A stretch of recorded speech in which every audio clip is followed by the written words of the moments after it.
이따가 계엄 발표를 보고 F4에 소집돼서 갔던 기억이 납니다. 기억하시죠? 예. F4A는 왜 했습니까?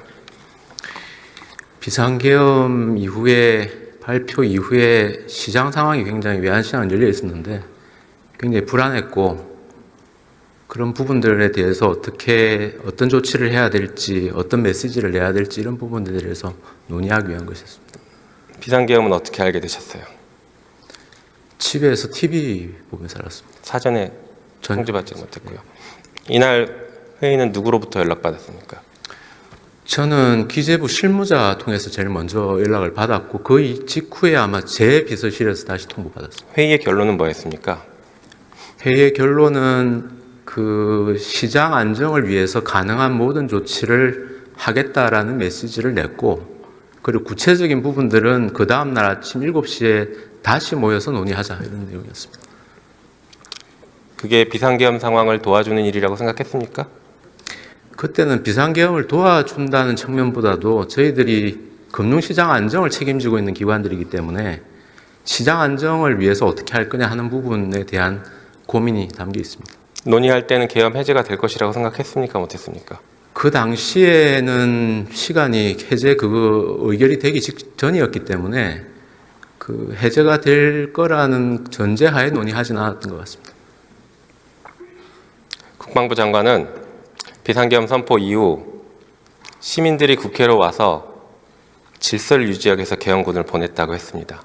알고 계시죠? 네, 언론 보도를 통해서 들었던 겁니다. 비상계엄 직후 F4에 참석하신 분들은 비상계엄에 따른 혼란을 최소화하기 위해서 외환시장 등등 여러 가지 거시경제에 대한 안전을 구축하기 위해서 모여서 유동성 무한 공급하겠다라는 발표를 했습니다. 계엄 도와주는 거 아닙니까? 그거는 계엄을 그 상황에서 저희들이 해야 될 일을 한 겁니다. 네. 역사는 어떻게 평가할지 모르겠지만 물론 저도 그 말 믿고 싶습니다. 고지것대로 필요한 일을 했을 수도 있습니다. 하지만 역사는 어떻게 평가할지 그리고 조만간 법적 평가는 어떻게 될지 좀 지켜봐야 될 것 같습니다. 네, 들어가십시오. 예. 자, 부총님 다시 나오시죠.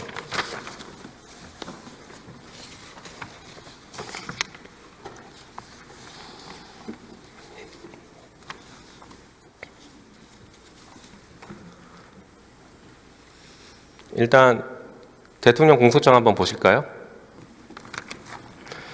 자, 저기 저렇게 돼 있습니다. 그러니까 피고인은 기획재정부 장관 최상목에게 미리 준비해 두었던 비상계엄 선포 시 조치사항에 관한 문건을 건네주었는데 거기에는 이런 것들이 적혀 있었다. 보신 적 있으십니까? 지금 처음 봅니다. 네. 법 공부하셨으니까 아시겠지만 저 정도면 윤석열 공소장에는 우리 부총리는 공범으로 적시된 겁니다. 알고 계십니까? 글쎄 제가 판단할 위치에 있지 않습니다. 네. 그래서 그런지 계엄을 수습하기 위한 정부의 조치에 대해서는 손을 놓고 오히려 방해하고 있습니다. 지금 특검법 계속 거부하고 있고 상설특검은 우리가 지난 12월 10일 날 209명이 찬성해서 표결했는데 왜 아직까지도 지금 오늘이 65일째인데 왜 아직까지도 임명 의뢰하지 않습니까? 제가 대행을 맡아서 보고를 받기로는 상설특검 관련된 국회 규칙에 대해서 헌법과 법률에 맞는지에 대한 지금 검토가 필요하다. 그래서 지금 저희가 숙고를 하고 있습니다. 그러니까 공범이라고 얘기하는 겁니다. 내란을 지금 옹호하고 내란을 지금 확산시키려고 온 힘을 다하고 있지 않습니까? 글쎄 그렇게 말씀하시면 저 공소장이 조만간에 최상목으로 변경될 수도 있습니다.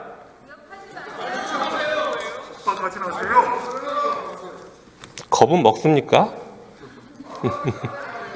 답변하십시오. 질문이 그러니까 제가 죄송합니다. 제 질문 놓쳤습니다. 죄송합니다. 왜 의뢰 안 하냐고요? 그러니까 상설특검 말씀드리지 않았습니까? 상설특검 자체가 그 상설특검의 어떤 국회 규칙 자체에 대해서 헌법과 법률에 따라서 이게 맞는지 부분에 대해 저희가 검토하고 있다고 말씀드렸습니다.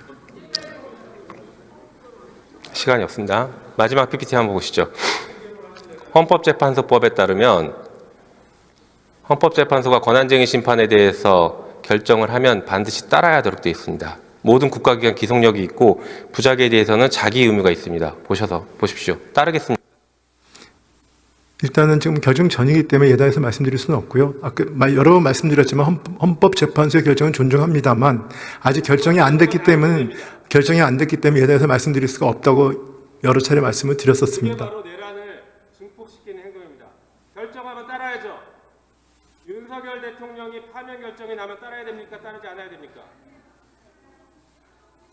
그것만 말씀해 보십시오. 마지막 질문입니다. 헌법재판소의 판단은 제가 지금 존중해야 된다는 생각합니다. 네. 탄핵 결정이 나면 따라야 합니까? 존중만 하면 됩니까?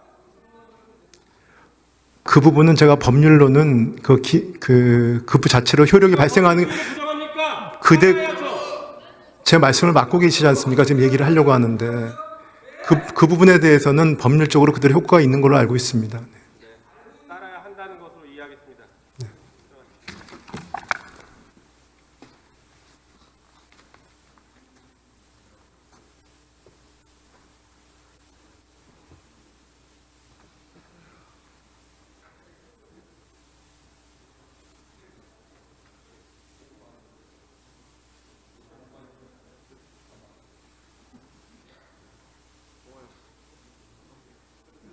내란의 진짜 목적은 장기 집권입니다.